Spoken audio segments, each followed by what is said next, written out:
What's up guys, welcome back to my YouTube channel. If you're joining me for the first time, my name is Prophet Ene. I'm a personal development and relationship coach.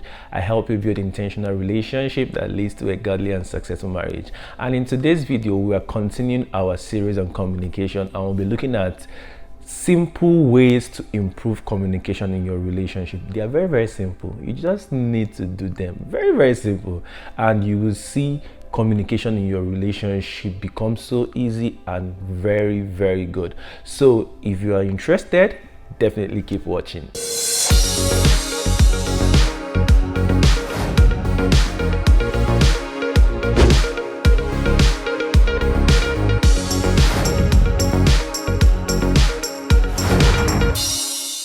So far so good. We have been talking a lot about communication. Now we have covered a lot of areas in communication, from healthy patterns, unhealthy patterns, to 4 things you have to do, and I will link them all here. I will link them here so that you can also watch them if you want to learn more about communication. But in today's video, this one is very special because these are activities that you can do that will help you to improve communication in your relationship. So but before we dive into this video, I will encourage you to subscribe. If you have been learning from this series in communication, I'll advise you to subscribe to my channel, to hit the subscribe button and also hit the notification bell so that you'll be notified the next time I upload a video, and also share this video with your friend. And if you really learned something from this video, please leave a comment below to show that you are learning from this, and like this video too so that YouTube can promote this video more. So let's dive into this video. So the first activity you can learn to do in your relationship to communicate better is actually to ask questions. Learn to ask questions. It's very important. The more questions you ask, the better clarity you gain in your relationship when you are communicating. So if you don't understand something, ask. If you want something, ask. If you feel like doing something, ask. It's better to always ask and be sure than to assume and make a lot of mistakes. So learn to ask questions. It's very important. There is no question that is too much. There is no amount of question that is useless. Ask and be sure so that you don't go ahead and make mistake. The next activity you have to learn, or you have to do, is to learn personally on your own on how to let go of the past. It's very important. I know a lot of people don't communicate well because they are thinking about what their past relationship has done to them, how they try to open up, how they try to be vulnerable with their partner, and their partner tends to use it against them. But then you're in a new relationship. Don't allow your next to suffer for what your ex did to you. It's very unhealthy. So you must learn to forget about the past. Even if you're not allowed to express yourself growing up, maybe in your family house, you have to learn how to let go of that past and understand the person you are with right now, understand what they desire, how much they want to communicate. So let go of anything that is holding you back from communicating. I know a lot of people are afraid to communicate. That's the truth. A lot of people are afraid to communicate. So you have to look at yourself. What is preventing me from communicating better? Do I have any past experience that is affecting my communication pattern?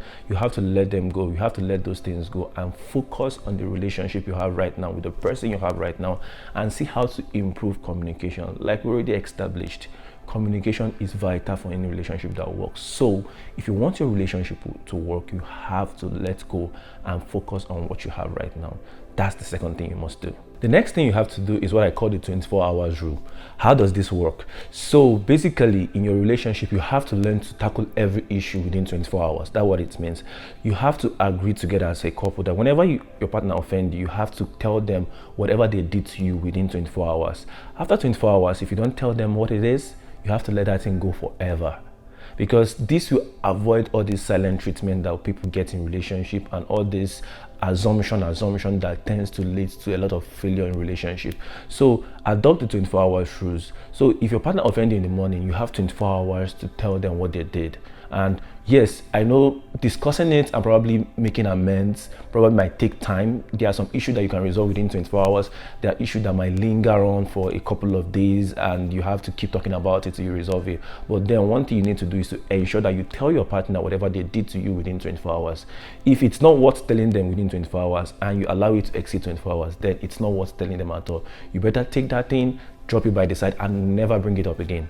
That's the best way to do it, because when you communicate this way, you're always airing your opinion, you're always airing how you feel, and your partner at every point in time within 24 hours knows how you feel about certain issues. So adopt this 24 hours rule and it will help you so much. And try as much as possible to forgive your partner before you go to bed every night, if it's possible. I know this should be one of the rules on how to communicate better. Try and forgive your partner before you go to bed. Talk about any issue you have in the night and see if you can resolve it. Try to wake up the next day without having grudges or offense from the previous day. Learn to wake up every day new and wanting to love your partner more. Don't go to bed having grudges with your partner. That's why I call it 24 hours rule. So try as much as possible to talk to your partner about whatever they did to you, resolve it, and go to bed and wake up as lovely couples, and not just carrying it in your heart and you're sleeping over it. And sometimes your partner doesn't even know that they offended you and all those stuff. So practice this and you have a better relationship. The next point is being present and reducing screen time. Yes, I have to talk about this because this is 21st century and we're always on our phone, we're always pressing our phone. A lot of us are already addicted to pressing our phone. We rather talk to people in our phone than talk to people physically. A lot of relationships are suffering. There are people who go on dates and they end up being on their phone all through the dates, talking to who I don't know. So you have to learn how to be present in the moment. When you are with your partner, you have to drop your phone by the side and face your partner. Talk about things, talk about events of the day. I know you still have to press your phone, but then if you love pressing your phone more than you love talking to your partner, then you have serious issues and you need to tackle it as soon as possible. So learn to be present in your relationship.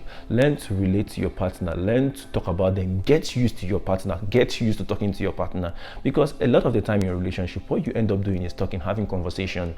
There will be sex, there will be play, there will be so many other things. Kids will come, work will come, but then you have to learn how to communicate. Whenever both of you get the opportunity to talk to each other, learn to focus on each other and talk to each other. Reduce screen time, be present in your relationship, because when you are present in your relationship, you will be able to communicate your feelings, your emotions better to your partner. You will even be able to sense things that they are not saying to you. But when you are always in your phone talking to the rest of the world who don't really care about you and forget your partner who is before you, you will tend to build even better relationship with those people more than your partner that you are supposed to even be having a more healthy relationship with. I hope you understand this. So reduce screen time, reduce television time, reduce phone time, try as much as possible, if you can do this, not to bring work home. If you can do this, I encourage you, don't bring your office work home. Let your office work stay in the office, and when you're at home, focus on your family, focus on your partner. I know a lot of us might not be able to do it because of the kind of nature of their job, but then learn to ensure that you have a time, even if you have to work from home because of the pandemic and everything. Try as much as possible to know that this is work time, you face it and do the work, and then this is my partner time, you face it and discuss with your partner.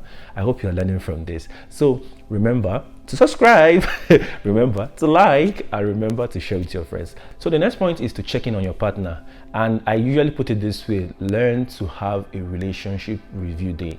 This could be once a month, this could be once a week, this could be twice in a month, it could be as any day of the month you want to. But the idea of this is that both of you have a time you sit down to review your relationship, review how far you have come, review your finances, review how communication is going. And what do you do in this period is about seeing and listening to your partner to see where they are concerned on how your relationship is going.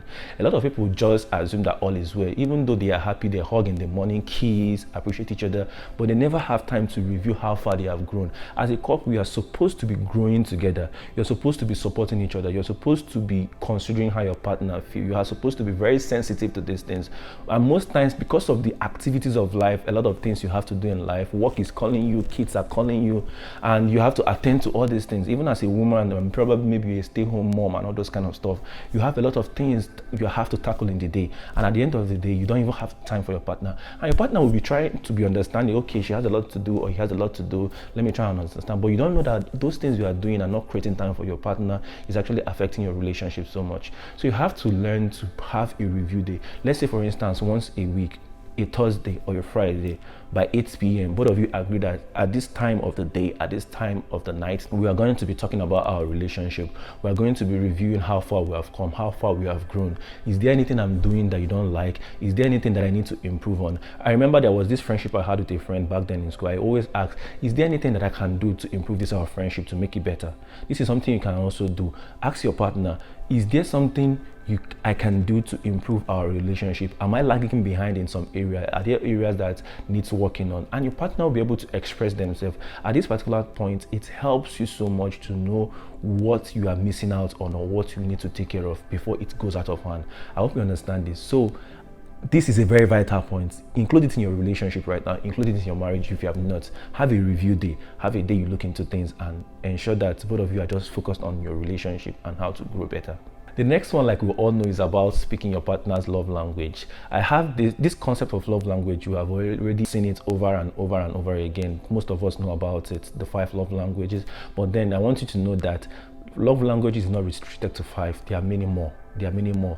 There are things that make your partner feel loved that are not included in the love language that we know by Gary Chapman. So, but the focus of this is to try as much as possible to speak your partner's love language to them and not speak your love language to your partner. This is very tricky because a lot of people end up in their relationship, they try speaking their own love language to their partner. The love language is receiving gifts, out of service, quality time, physical touch, and word of affirmation. All this, you might, let's say for instance, your love language is act of service. You cannot be showing act of service to your partner when their love language is quality time. It doesn't work that way. I know that sometimes this might be difficult for you to do because you're not someone who likes sitting down for long and talking about things and probably cuddling and all those stuff, but you have to learn it. You can't be speaking a different language. Let's use communication as per languages between continents. You can't be speaking a language to someone they don't understand. So when you are trying to communicate to your partner with a love language they don't understand, you might be doing a lot and you still feel like this woman is not appreciating you enough. But then you are doing the right thing, but the person is not really seeing it as the right thing because that's not what they need at that particular point in time. They need you to be using word of affirmation to them. They want you to say good things to them and it makes them feel good. But then you end up buying gifts. You can buy all the whole gift in the world and they will tell you thank you, but then they won't appreciate it as much as they would have appreciated if you had only told them in the morning, baby, you look so beautiful. Or you would have told him, honey, you have worked so hard. I appreciate you for all you are doing for our family and all those stuff. So learn to speak your partner's love language to them and not speak your own love language to your partner. It makes relationship a lot easier.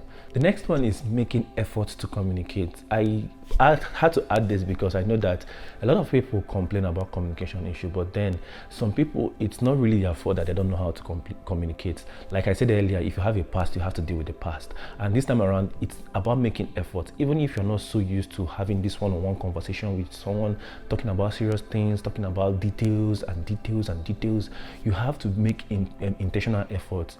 That's what relationship and marriage is all about.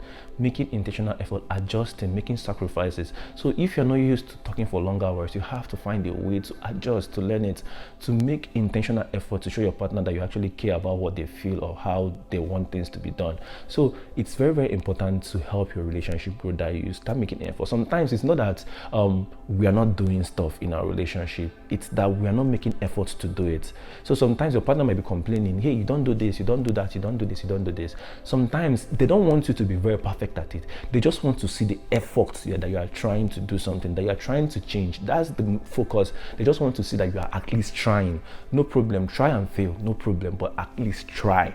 You get my point? So that's what makes relationship very easy. That's what makes marriages very easy. I believe you have learned so much from today's video. So please do leave a comment below if you learned something from this video. If there's anything you feel like adding, let's talk about it on the comment section. And don't forget to like this video because liking helps this YouTube to grow, and also it helps people to see more of this video. And also don't forget to subscribe because it's very, very important that you subscribe to this channel. Subscribe to my channel and also hit the notification bell so that whenever I upload a video you don't get to miss out on it. And don't forget to also visit my Facebook page, Profit Earner, where I teach every day about relationship and how to have a better relationship in your life, in your marriage. So thank you very much for staying up to this moment. Catch you in the next video. Bye.